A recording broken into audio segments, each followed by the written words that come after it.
Le monde ne tourne pas rond. Avec l'insolite, Geoffrey vous le prouve. Lyon, aujourd'hui, dimanche, c'était l'inauguration du grand stade avec l'OL face à l'OM. Moi, en hiver, je me retrouve plus vite face à l'ORL. Chacun ses lettres, hein. Et elles ne sont pas toujours de noblesse. D'ailleurs, on passe à la lettre Q pour parler de ce qui s'est passé à la sortie du match. Les écrans au-dessus des buvettes et des boutiques ont diffusé un extrait d'un film... Oui, un film comme ça, oui. Oh là là. Ah bah une autre lettre encore, tiens. X, cette fois-ci, oui.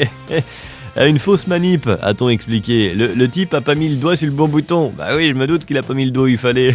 Ah bah ça, devant ce genre de film, déjà t'as une main en moins pour travailler, hein. Bon, après ça reste thématique, remarque, c'était l'OL face à l'OM. On peut dire qu'il s'agit de fouler la pelouse pour aller droit au but, hein, et de la mettre au fond des cages. La balle, bien sûr, je parle foot. Peut-être d'ailleurs que ce film était un docu. Menteur, ou menteur, hein, c'est selon, tout dépend des proportions. Un film en tout cas sur ce qui se passe dans les coulisses, hein, en arrière, si j'ose dire, dans le domaine du football. Entre par exemple Ribéry et Zaya, ou Benzema et Valbuena. En tout cas, j'ai bien aimé la bande-son du film, une espèce de reprise de Tom Jones. Sex tape, you're my sex tape. Ah, c'était cool. Ça m'a rappelé des souvenirs. Ah bah ça, on pouvait se douter en même temps qu'à Lyon, ça rugit, hein. De plaisir en l'occurrence. Allez, les supporters se sont retrouvés sur le cul, hein. Le problème était de savoir le cul de qui. On n'avait pas suivi le film depuis le début.